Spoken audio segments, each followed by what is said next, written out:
Let's move to our closing keynote speaker, Dr. Anna Thomas. Dr. Anna Thomas is a board certified palliative care physician, a certified corporate wellness specialist, and a certified AI compliance professional and consultant who helps organizations strengthen workforce capacity and turn employee well being into a measurable business advantage using a variety of frameworks and tools, including AI. She's the founder of Workplaces That Care, and she blends clinical insight with leadership strategy to address the real drivers of disengagement and turnover, including things like burnout risk, double duty caregiving, chronic stress, and rising life demands across corporate and healthcare environments. Her work is research informed, highly actionable, and grounded in today's workplace realities. Her talk tour is titled AI That Works for Humans: Ethical AI, Smart Policy, and the Future Sustainable Work. Let's welcome our closing keynote speaker, Dr. Anna Thomas. Hello, everyone. Thank you so much for being here today. Today, we're going to talk about AI, but from a slightly different lens. We're going to talk about ethical AI policy, guardrails, as well as some tools for HR leaders with a focus on making work sustainable. AI that works for humans. Let me introduce myself. I'm Dr. Anna Thomas. I'm a physician by training, and I work with organizations on workforce capacity, well-being, and retention. A lot of my work sits at that intersection of leadership, performance, real life pressures like caregiving and health and stress and well being. And I also work with leaders and HR teams on how to use AI in safe and ethical ways that actually supports their teams, their workforce. AI that works for humans, not the other way around. So when I look at AI, I'm not just asking, what can it do? I'm asking, what can it do to our people over time? And how do we support them? So let me briefly walk you through where we're going today. First, we're going to look at what's happening with AI in the workplace. We're going to discuss ethical AI policy development and governance. And then I'm going to introduce for you a very simple framework that you can use to create structure around AI in your workplace. And then I'm going to walk you through a couple of real use cases in HR and leadership, including how to implement them and what to watch for from an ethics and policy standpoint. So let's get to the problem. AI is moving very quickly in the workplace. It took about 20 years from when personal computers were introduced to when they became widespread. But it only took 5 days. 5 days for OpenAI to reach 1 million users, and just 2 months to get to 100 million users. So we're here in the age of AI. And in many ways, it is doing exactly what we hoped. It's making work go faster. We're seeing more productivity, but we are scaling it and we're introducing tools faster than we are building the structures that we need to use it safely. Maybe you've heard the phrase, don't put the cart before the horse. That is exactly what is happening. We are rolling out these tools before we've defined how they should be used, how they should be trusted and governed. I was speaking with an HR leader who had rolled out these tools to help their managers write performance reviews. And it was working. What used to take hours now took minutes. Great. But within a couple of weeks, expectations at work started to shift. Managers were asked to complete more reviews and faster. Nothing was removed from their workload. But then the AI tools started making some mistakes, and that can happen. But those mistakes were impacting people and their jobs. And now the problem was that no one had the time, nor the knowledge, nor even the awareness of how to fix it. So they'd already started using it, they'd already rolled it out, but they didn't have the structure to support it, to monitor, even explain the mistakes that were happening. So what started out as a support tool became another pressure point for the leaders, for the workers, for everyone. And this is where we start to see what this can do to people over time. I like to think of this also from a well-being perspective. So I'm a physician, and this is the lens that I bring to AI in the workplace. Specifically, how is it impacting our people? This is the pattern we're seeing. Faster becomes expected, then more gets added. And what is going to disappear is recovery time. That's where fatigue starts to build. This is where burnout develops. See, our people, they're already experiencing burnout. But if we layer rapid AI introduction without guidance or frameworks on top of already stretched systems, without changing the system, without thoughtful guidance, without protections, we're not going to solve burnout. We're going to scale it. But instead, if we have the right policies in place, then we can protect our workforce and ensure that AI becomes a tool that supports well-being and helps sustain a healthier, more resilient workplace rather than worsening strain. And this is why I believe it is so important for leaders to understand this, because how we design AI will directly impact the well-being of our workforce. So, well-being isn't just about how people feel at work. It's also about how we lead, how we design systems, and how we govern AI in our organizations now and for the future. And this is why HR, people ops, you are central here. AI regulation, it is here, it is expected. AI policy is no longer just future work. There are multiple regulations to consider. I'm going to cover a few of them today. But even if it's not legally required just yet, just know that that is coming. AI regulation and governance, they will become expected standards. And for you in HR, this means that you may be held accountable for how it's being used. So when it comes to the use of AI in the workforce, HR is no longer just a stakeholder. You're becoming a primary risk owner, not just IT. HR, you're going to own areas where AI is going to create exposure when it comes to things like hiring, performance monitoring, workforce analytics, or if you're using it for workforce well-being. Why is there a risk there? Because this is a place where bias, discrimination, privacy violations can all occur. If AI is touching people or people decisions, as HR leaders, you are the owner. So remember, this is no longer just a tech decision. It is a decision that impacts how work is functioning, how expectations are set, and how people experience their day. And as HR leaders, you need a strong AI policy that defines how these tools will be used before they start being used at scale in your organization. This is where ethical AI becomes important because ethical AI is not just about the technology, it's about how that technology shows up in the experience of your people. So, ethical AI means that the AI that we use is designed in the right way. We are transparent about how it's used. It is used with clear boundaries. It's used fairly without discrimination or bias. There is clear accountability and monitoring for how it's used. That safety and privacy they're upheld. And this is where human oversight, especially for any decisions that impact humans, whether that be health and well-being or jobs and money, this is so essential. And I want to add one more principle here. AI should be built to support humans. Does it support our people without adding more pressures on them? So when you're thinking about designing ethical AI and policy in the workplace, there are many regulations that as HR leaders you should be aware of. Here are the top 5 ones that may impact you. The first is the EEOC. You're familiar with this already, the Equal Employment Opportunity Commission.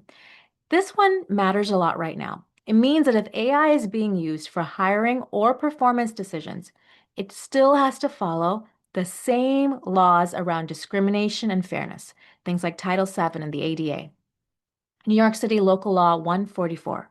This is a law in New York City focused specifically on the use of AI in hiring. It requires that companies do a thorough, independent audit for bias, and they have to be transparent with their candidates on how AI is being used. It is one of the first real examples in the US of AI regulation being enforced. The third one that you should be aware of is the EU AI Act. This is the most comprehensive AI regulation globally. It will influence standards everywhere. So even though this is by the European Union, and we don't have a equivalent right now in the US, a lot of the local states and local regulations are pulling from this. And if your company has employees or teams that work globally, or you have products that maybe you're selling to Europe, you need to understand this act.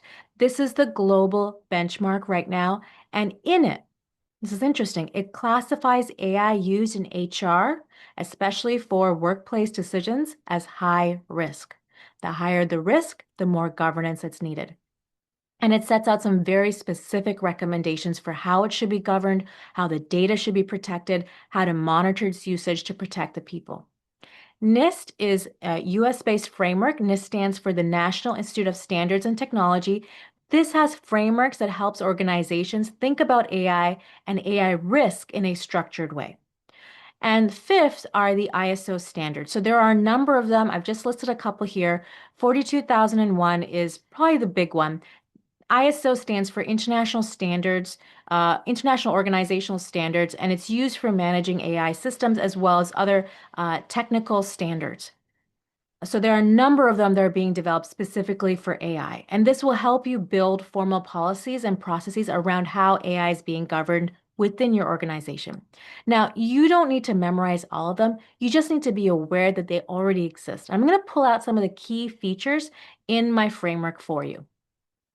Because when you're looking at developing AI policy in your organization, there are some consistent principles that show up.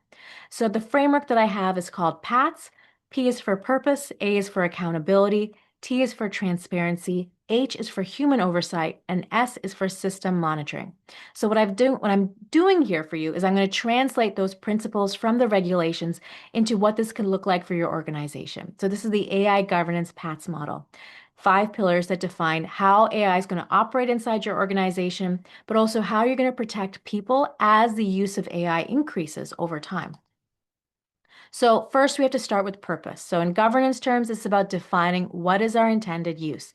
This is where we start. Why are we using this tool? Are we using it because it's available, or is it solving a specific problem? What is our intent? Is it designed to support our people, or will this just add more pressure? What is the impact? Have we done an impact analysis? What role is it going to play? Another important thing to know is that what level of decision making is this going to influence? What is the risk level? Is this a low risk, maybe productivity tool? Or is this something that is higher risk, that impacts hiring, performance, and people's jobs? If it has a high risk, we need to have a plan in place to mitigate that risk, to monitor that risk. Because the higher the impact on people, the higher the level of responsibility. So this is where frameworks like from the EU AI Act are going to be very helpful for you. They will guide you about thinking about risk as well as the NIST framework in a structured way. But even before regulation, most important, we have to be clear on the purpose. Why are we using the AI? Because our purpose is going to drive everything that comes next. It's going to determine, what data we collect, how much we collect, how it's used, how it's stored, how it's protected. All of it starts here. The second pillar is accountability, because when something goes wrong, someone is still going to be responsible. We can't say the system made the decision. It was the robot. It was the computer. Organizations and leaders, you own the outcome. So we have to ask, who owns the tool? Not in theory, but in practice. Who is responsible for how it's used? Who is going to review the outputs? Who is going to step in when something doesn't look right? Who is accountable? If a decision is made that with AI that impacts someone unfairly, what is the process for this? And this is especially important if you're using AI tools developed by vendors, because even if we didn't build a tool, it wasn't an internal tool that we built, we are still responsible for how it's used. And this is important regardless of whether it's an external or an internal tool. If you are using it, you are still responsible for the outcome. So we talked earlier about different regulations. We're starting to see more of this expectation become very clear here in the US. Places like California, for example, are developing their own AI regulations and are very clear about this. If it's being used as part of the employment decision-making process, if it creates any sort of potential for bias, if it could impact someone unfairly, you as the organization, you are responsible, not the vendor. You are. So the expectation now is not just that we use AI, but that we can document it, we can explain it, we can stand behind the decision it influences. Accountability means clear ownership, a pathway for escalation, clear responsibility. Another question that we have to be able to answer is this: if needed, can we trace how a decision was made? Can we explain it? Because if we can't justify it, we should not be using it. If no one owns that, no one is owning the risk, and we can't be in that position. So that was A. Now we're going to T, transparency. Do people understand how AI is being used? Because people shouldn't have to guess whether AI is influencing decisions about them. Transparency means we are clear about where it's being used, how it's being used, what role it's playing. This matters for trust for your people, it matters for fairness, and increasingly, it matters for compliance. So we're seeing this start to show up in regulation. In New York City, for example, if you're using AI for hiring, you are required to disclose it, that AI is now part of the process. And it's not just a legal requirement. Think of it as a trust requirement because if someone is being evaluated, if they're being screened or assessed, they should understand how are the decisions being made. Now, transparency doesn't mean that we have to go through all the technical details, all the mathematics, all the formulas, but it means that we remove the black box. We make it clear when AI is involved, what it's doing, and how to understand how it's going to impact you. So let me just give you an example. If you're using AI to draft a job description, maybe that's a low concern. But if you're using it to screen a candidate, that has to be communicated clearly. If AI is going to influence a hiring decision, people need to know that. If they're being evaluated with these tools, they should understand how those tools are being used. Okay? So if you are using it behind the scenes without people knowing, risk will show up there. If there's no explanation, it's going to create confusion, it's going to lose trust, right? So transparency isn't about over-explaining the technology, it's about making sure people are never left guessing how the decisions are being made. The next is human oversight. This is where we ask, where does human judgment still matter? Because AI, it can move quickly. It can make a decision in seconds, but speed does not replace responsibility. Oversight means we're not handing the decision over to a machine, especially for any decisions that impact people. So we have to be clear. Where is AI assisting and where is a human required to be in the loop? So under oversight, I also like to include boundaries. So because boundaries protect the employee and the organization. Clear boundaries are a core requirement. This is where we define what is allowed for how we use AI, what is not. And it goes deeper than just usage. It includes fairness. If the data used to train the system, if the data set used to build the AI tool itself was biased, then the end result will be biased, right? So we need to be checking those things all the way from when it was developed.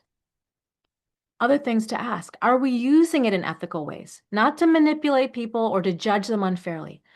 And oversight, like I mentioned before, it includes the vendors. They may not give you all the details for their intellectual property, but have they done the data collection to make sure that the data that they're using is not biased, that it's following ethical principles?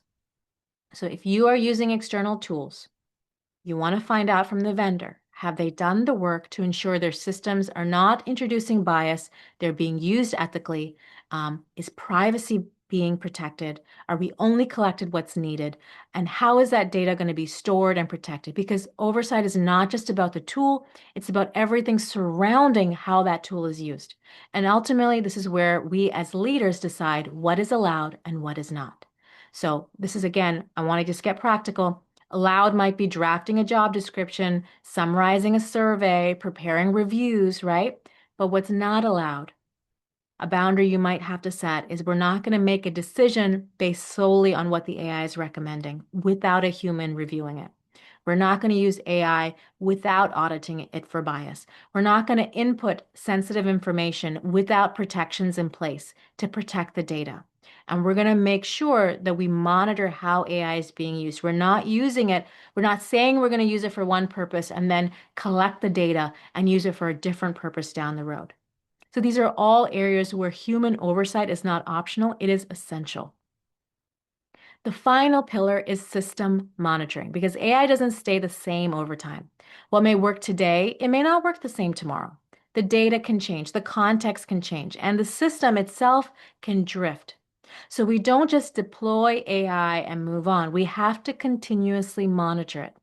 So we have to ask periodically, is it still doing the right job? Is it still accurate? Is it still fair? Is it still producing the outcome that we expect? And just as important, what do we do if it's not working? What do we do if we're noticing errors? What is our pathway here? So let's make this practical. Again, if AI is helping summarize survey feedback and the outputs are consistent over time, low concern. But if it's doing something that is a higher risk, like looking at performance reviews, we got to be checking that periodically. Maybe every 100 performance reviews, we're going to pull out 10 and we're going to cross-reference it to someone else, a human, who's also going to review it and make sure that there is consistency. right? If AI is being used for hiring or screening regularly, this is again after you've implemented the tool, you're regularly reviewing the outcomes, looking at the people that the AI tool maybe didn't move forward. Is it doing a good job? Is there any introduction of bias in there? But because if over time you start to see patterns, if you see certain groups being filtered out more often than others, that is a signal that you have to act. Because if AI is making the decisions and it repeats errors, small issues can scale very quickly. So monitoring means that we are testing the systems not just once, but periodically. We are reviewing them, we are documenting what we're seeing, and when needed, we are reporting and taking action. Because it's not enough to say that we checked it once. We have to be able to show that we are monitoring it in an ongoing way. And one more thing we have to monitor is the impact of the tool itself, because introducing AI, introducing anything, any change can have an impact in the workplace.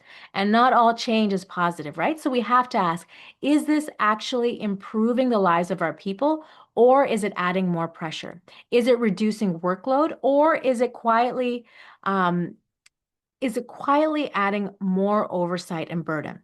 Is it sustainable? Because if we're not intentional about sustainable work, we're not just scaling efficiency, we are scaling stress. And that's where burnout starts to show up. Monitoring means we don't just track performance, we are tracking also the impact on humans. And we are going to adjust something when it isn't working. If AI is not improving how people's experiences at work, then it's not working. So when we step back and look at this, these 5 pillars, they're not just ideas, they are the foundation for how we use AI responsibly in the workplace. Purpose defines why we use it. Accountability makes it clear who owns the outcome.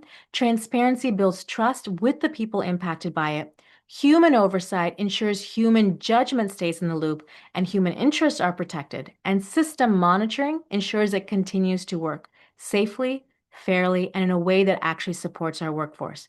Because at the end of the day, this isn't just about technology, it's about how work is changing and how we protect our people as it does. Now, instead of giving you more theory, let's walk through what this actually looks like in practice. I'm going to walk you through a few common use cases, and we're going to apply the same pillars to each one. So let's start with some low risk examples. AI used for productivity, things like drafting documents or creating presentations or summarizing content. And you've probably already seen or used tools like this, right? ChatGPT or Copilot or Gemini or Claude. These are tools that you can use to help generate content quickly. This is where most people begin. And in many cases, AI can be very helpful here.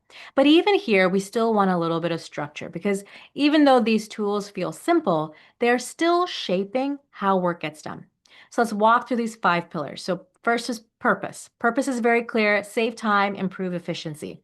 We're not replacing decision making here. Overall, this is a low risk tool. A is for accountability.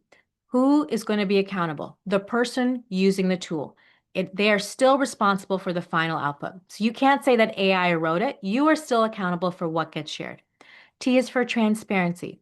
In most cases, this will be for internal or personal use, but if AI generated content is going to be shared externally or used in a way that might influence others, such as videos, things like that, then we should have some clarity around it. H is for human oversight.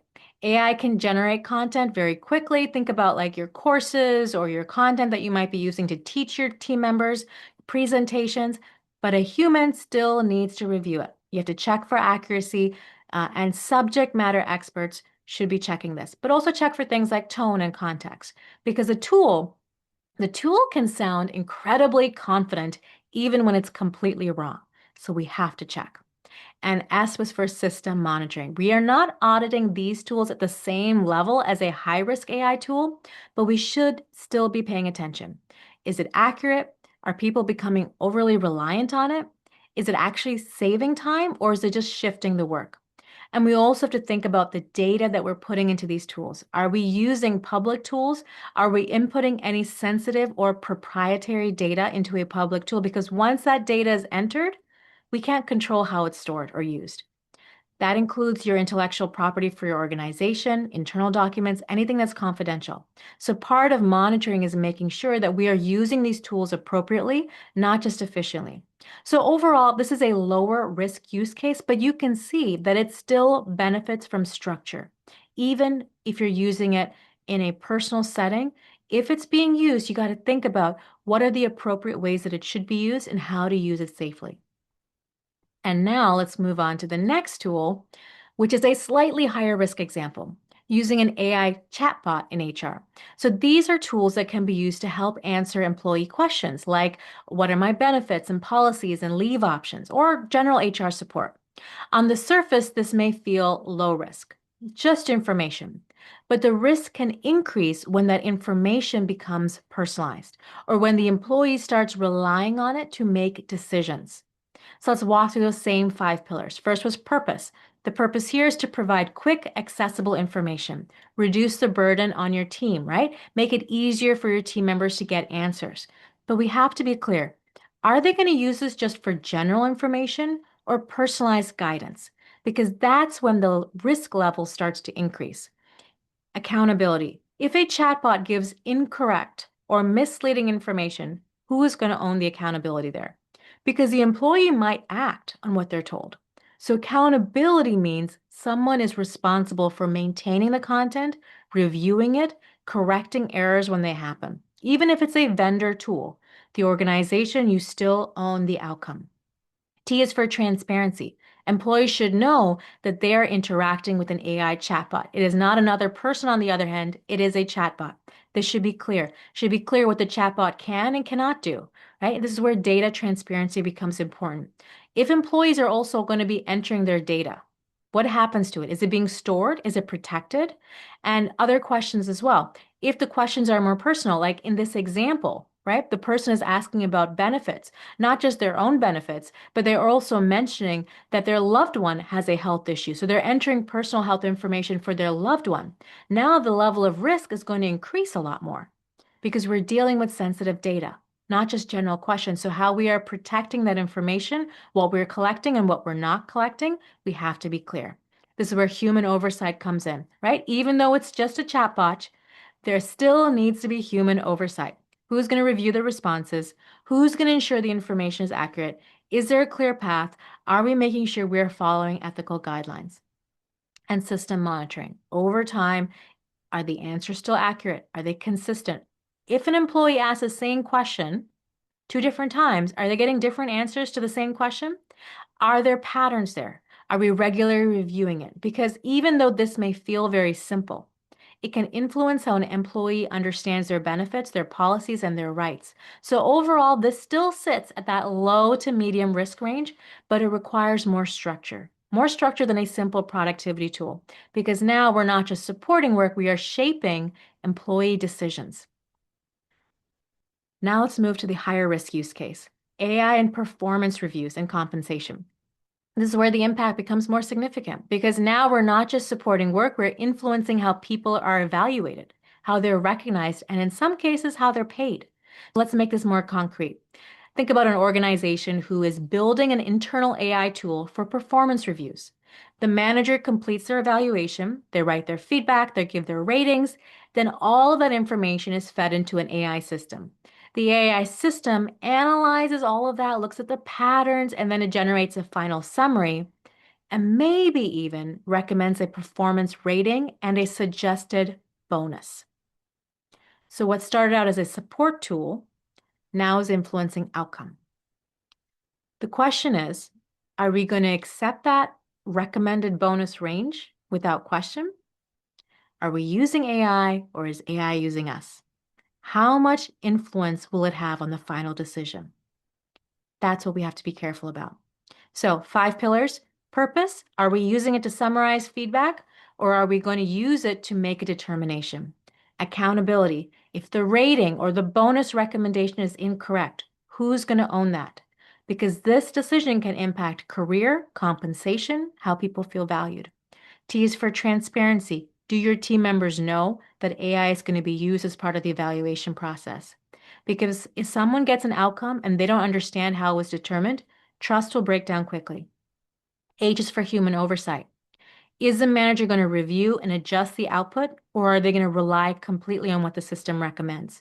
Are they going to be reviewing it? Because again, performance, an individual's performance in the organization is not just numbers, it's context, right? Human experience plays a big role.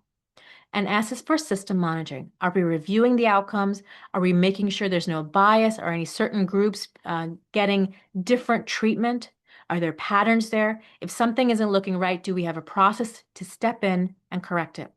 Because AI can reinforce bad patterns. And if they're biased, if the data used to train the AI was biased, then that bias will continue in the results after we deploy it.